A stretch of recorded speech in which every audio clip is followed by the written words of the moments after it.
আপনার স্ত্রী মাতা সীতা সংকটে আছেন। সীতা! দাদা, দাদা, দাদা, দাদা, তুমি ঠিক আছো? আর ওই লক্ষণ, ওই স্বর্ণমৃগ আসলে মারিচ ছিল। মারিচ? লক্ষণ, তুমি সীতাকে একা রেখে কেন এসেছো? সীতার সুরক্ষার দায়িত্ব তো তোমার ছিল। উত্তর দাও লক্ষণ। দাদা, তোমার ওই আর্তনাদ শুনে বৌঠান ব্যাকুল হয়ে উঠেছিলেন। বোঝানোর অনেক চেষ্টা করেছিলাম, কিন্তু উনি আমাকে বাধ্য করলেন এখানে আসতে। আমি মিথিলার কন্যা, অযোধ্যার কুলবধূ, রঘুনন্দন শ্রীরামের অর্ধাঙ্গিনী। আর আমি আমার কুলের রীতিকে কলঙ্কিত করব না। যাই হয়ে যাক না কেন বৌঠান, আপনি এই লক্ষণ রেখার বাইরে পা রাখবেন না। ভ্রাতা লক্ষণ, আমাকে ক্ষমা করো। এই প্রতিশ্রুতি তোমার বৌঠান নয়, অযোধ্যার কুলবধূ ভঙ্গ করছে। কারণ সে অপেক্ষারত ক্ষুধার্ত ঋষিকে খালি হাতে ফেরাতে পারবে না।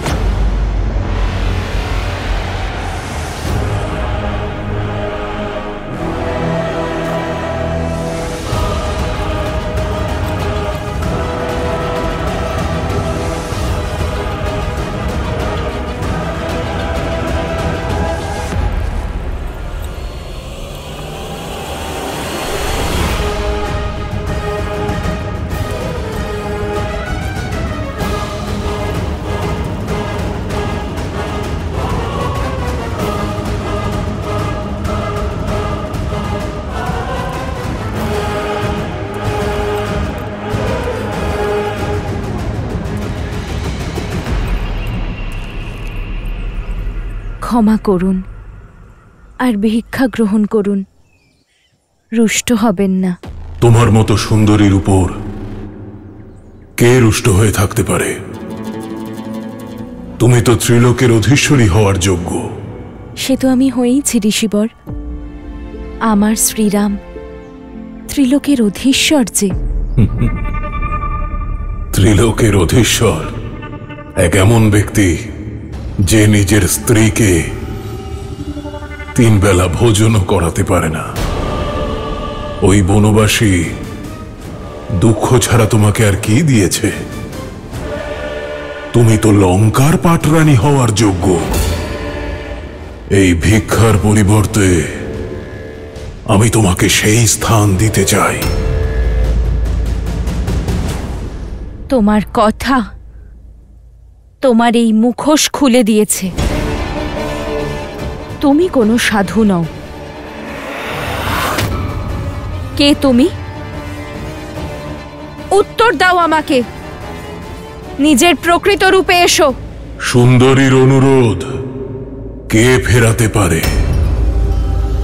এই হলো আমার আসল রূপ। রাক্ষস আমি, রাক্ষস আমি, রাক্ষস আমি।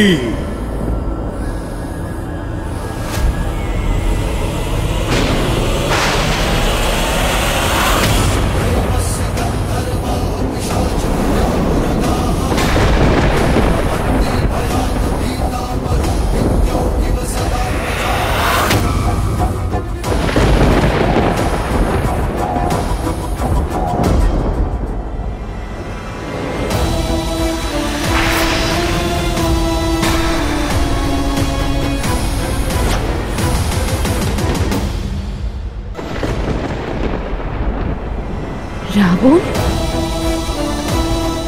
সাধুর রূপ ধারণ করে এত বড় ছলনা!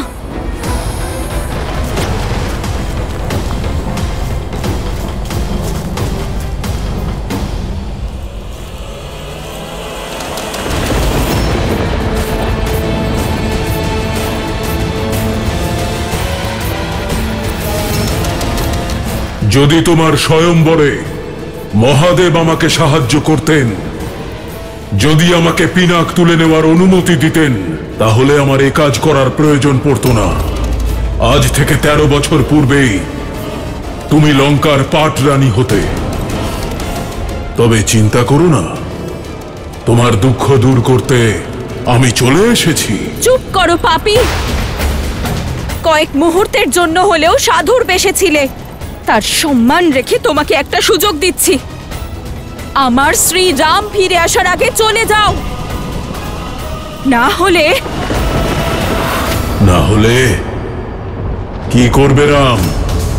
সেটাই যা 14,000 রাক্ষসের সঙ্গে করেছিলেন। ওই রাক্ষসদের সঙ্গে রাবণের অনেক পার্থক্য সীতা। সহস্র বৎসর ধরে অসংখ্য বীরের সঙ্গে যুদ্ধ করেছি আমি। যদি তোমার রাম বীর হয়, বীরের মতো মৃত্যু লাভ করবে, নয়তো রাবণের হাতে এক নিরীহ বালকের হত্যা হবে। তবে যেটাই হোক না কেন, সীতা কেবল রাবণের, আর কারো নয়। তুমি তো এক রাক্ষস, পাপ আর অহংকারে পূর্ণ। যদি তুমি নিজের প্রাণ রক্ষা করতে চাও, তাহলে চলে যাও এখান থেকে। তুমি যতটা সুন্দরী, ততটাই সরল। যে ফিরে যাচ্ছিল সে এক ভিক্ষুক ছিল, আর যে তোমার সামনে দাঁড়িয়ে আছে সে লঙ্কেশ। এই সংসারের সকল সুন্দর বস্তুর ওপর তারই আধিপত্য। আর আজ থেকে এই ব্রহ্মাণ্ড সুন্দরী সীতার উপরেও কেবল আমার আধিপত্য থাকবে।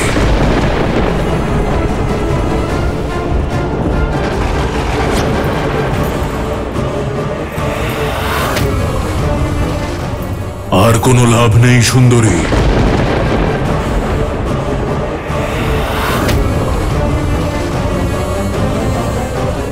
মর্যাদার সীমারেখার নিয়ম হলো, একবার লঙ্ঘন করলে পুনরায় আর ফেরা যায় না।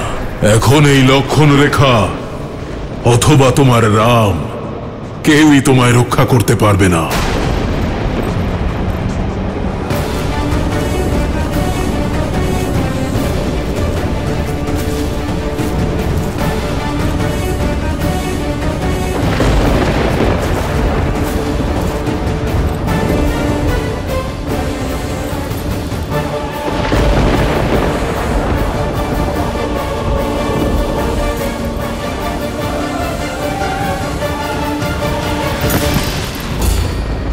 এই দুঃসাহসের পরিণাম ভয়ঙ্কর হবে রাবণ। শ্রীরাম লঙ্কা সমেত সমগ্র অসুর জাতির বিনাশ করবেন। লঙ্কার পতন ঘটাবে এত শক্তি কারোর নেই। না ব্রহ্মার, না সরস্বতীর, না লক্ষ্মীর, না নারায়ণের, না দেবতা, না অসুর, না রাক্ষস, না যক্ষ, না গন্ধর্ব, না কিন্নর, না পশু, না পক্ষী, না নাগ, না কীট, না ভূত, না পিশাচ, না বেতাল, কেউ আমাকে বধ করতে পারবে না। পাপী, ছাড়ো আমাকে। আমার শ্রীরাম এক্ষুনি চলে আসবেন। তোমাকে তোমার কর্মের শাস্তি উনি অবশ্যই দেবেন। শনি আর যমকে শাস্তি দিয়েছিল যে রাবণ তাকে এক বালক শাস্তি দেবে। যখন তোমার রাম আসবে তখন দেখা যাবে। তবে এখন হরণ হবে সীতার।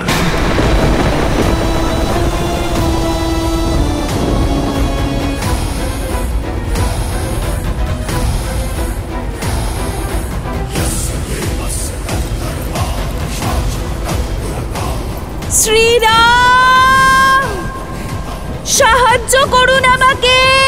সীতা,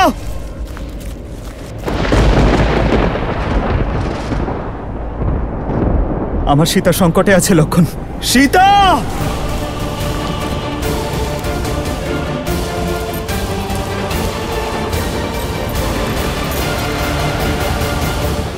রাবণের এই অপরাধ ক্ষমার অযোগ্য। যুগ যুগ ধরে যা কেউ ভুলতে পারবে না। একজন নারীকে অপহরণ করা, তাও নিজের স্বার্থের কারণে, সংসারের সবচেয়ে ঘৃণ্য কাজের মধ্যে একটি।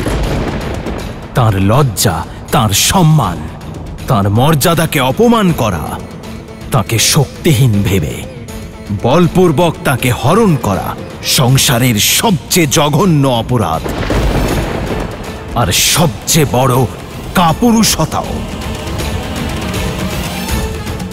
যে নারীর সম্মান স্বয়ং দেবতারা করেন, তার এই অপমান এই অঘরীর কাছেও ঘোর। সংসারে যে নারীর সঙ্গে এমন দুর্ব্যবহার করবে তার সর্বনাশ সুনিশ্চিত। আজ এই জঘন্য অপরাধের দ্বারা রাবণ তার বিনাশ সুনিশ্চিত করল।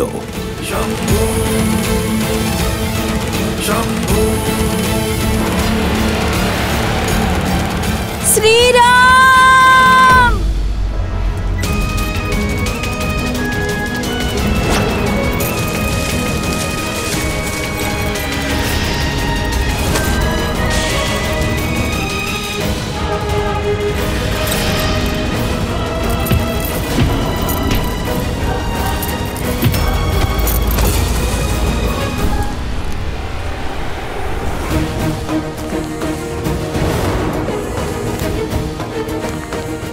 বৌঠান! সীতা! বৌঠান কোথায় আপনি? লক্ষণ, লক্ষণ তুমি ওদিকে যাও, আমি এদিকে দেখছি।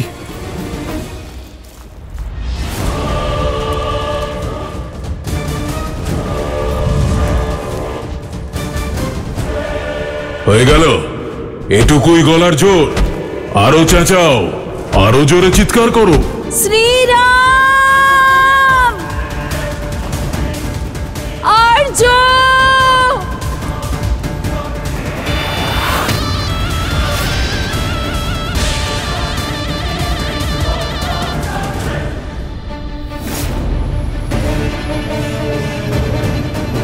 শ্রীরাম! ডাকো, আরো জোরে ডাকো, মিনতি করো। যখন আমার বোনকে অপমান করা হচ্ছিল তখন তো প্রসন্ন হয়েছিলে, এখন তোমার এই মিনতি শুনে আমার দুই কান প্রসন্নতা লাভ করছে। আমার হরণ তোমার বিনাশ ডেকে আনবে রাবণ। শ্রীরাম সব কষ্ট সহ্য করতে পারেন, কিন্তু রঘুকুলের সম্মানের উপর আঘাত কখনোই নয়। উনি আমাকে মুক্ত করতে অবশ্যই আসবেন। বৌঠান! লক্ষণ,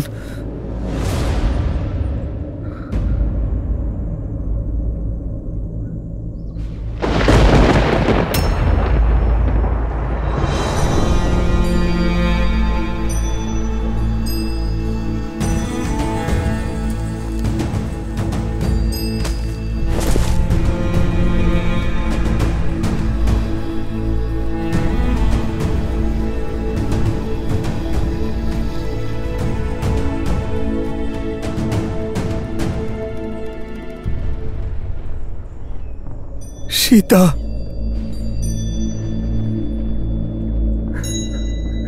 সীতা!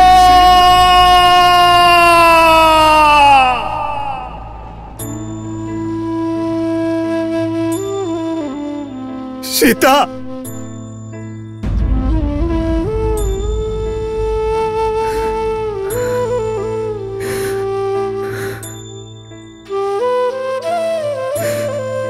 সীতা!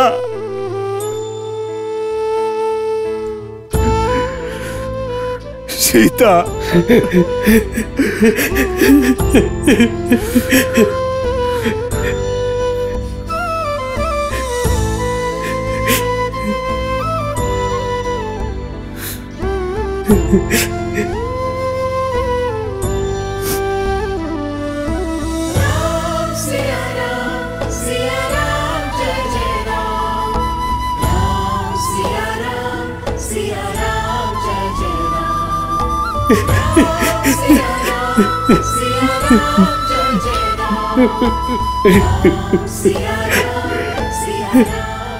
দাদা,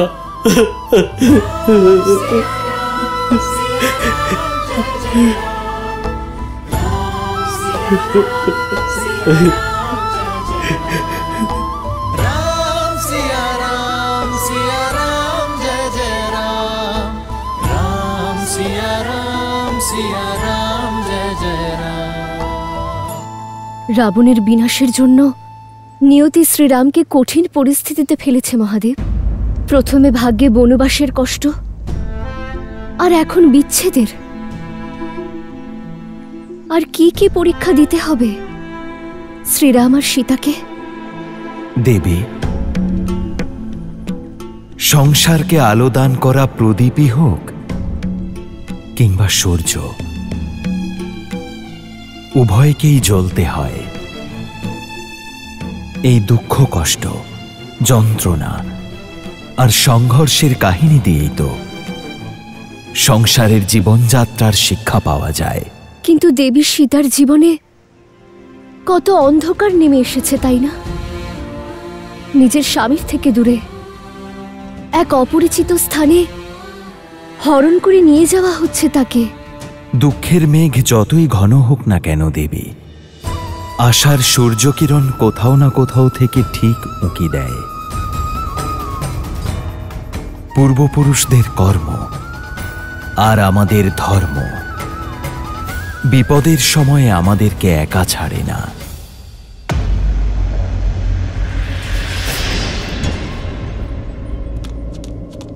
শ্রীরাম, শ্রীরাম, শ্রীরাম, শ্রীরাম,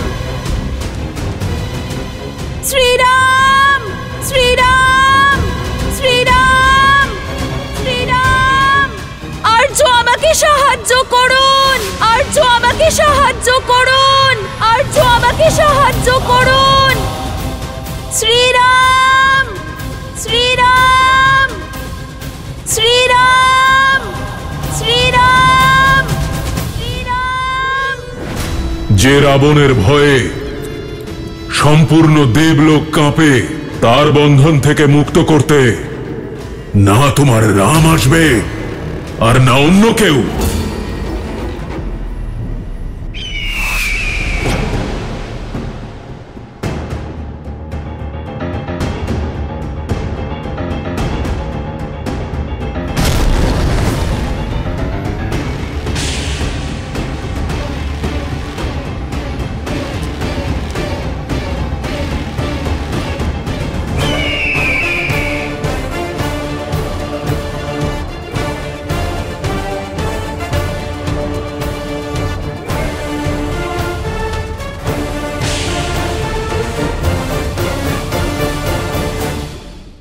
যদি ভুল তুমি করে থাকো তবে আমিও করেছি। তুমি সীতার কটু শব্দ উপেক্ষা করতে পারোনি, আর আমি ওর অনুরোধ। ভুলের প্রায়শ্চিত্ত হলো সংশোধন। লক্ষণ, আমাদের সীতাকে খুঁজতে হবে, আর এই দায়িত্ব পালনে আমার ভ্রাতাকে আমার সব থেকে বেশি প্রয়োজন। অধিক বিলম্ব হবার পূর্বে সীতাকে খুঁজে পেতেই হবে। লক্ষণ, এসো। দোষ আমার।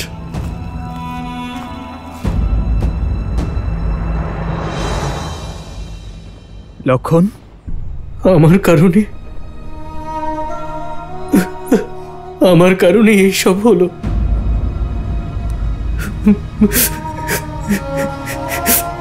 আমি বৌঠানকে সংকটে ফেললাম। লক্ষণ, লক্ষণ, দাদা, 13 বছর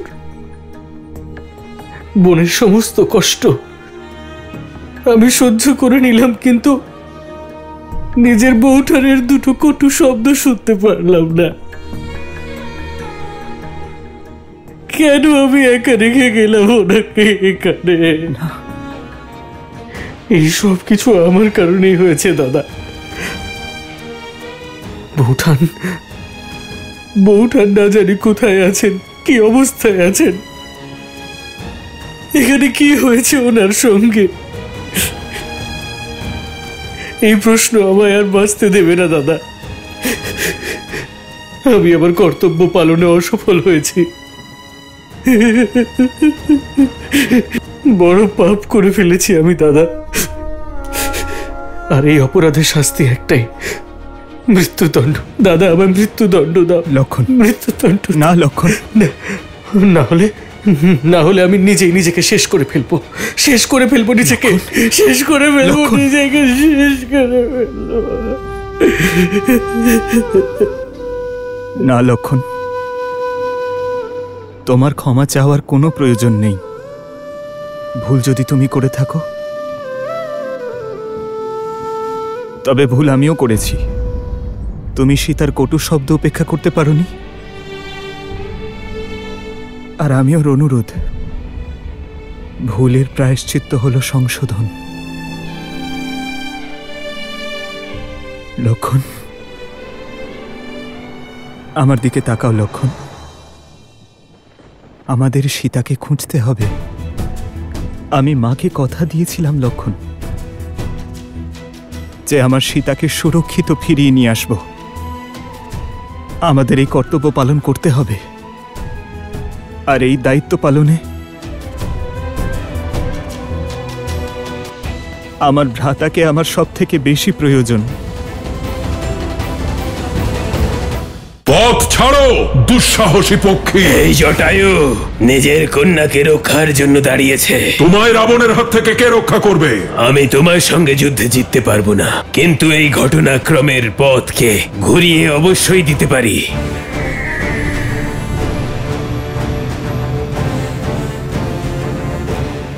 জটায়ু,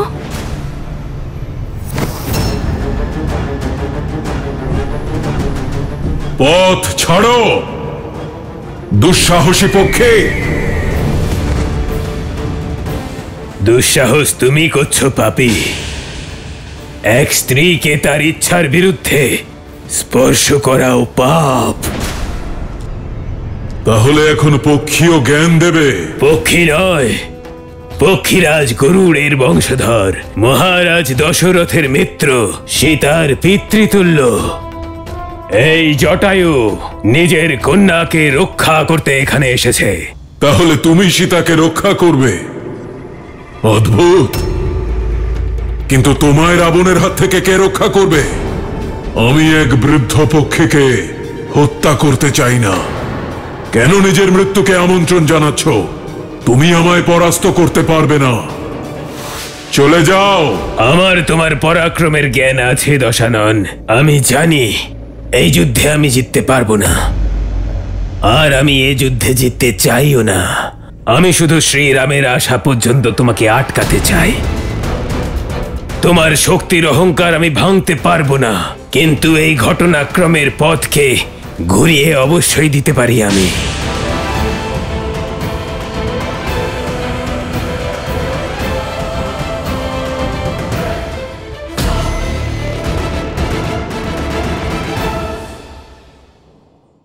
দাদা, আমি তোমার প্রতি নিষ্ঠা আর ভক্তিকে সাক্ষী রেখে এই রেখা টেনেছিলাম, তাহলে কিভাবে এইসব সম্ভব হলো? তোমার টানা এই রেখায় কোনো ত্রুটি ছিল না লক্ষণ। এ ছলনা, কেউ ছলনা করে আমার সীতাকে এই রেখা লঙ্ঘন করতে বাধ্য করেছে। সীতা, সীতা!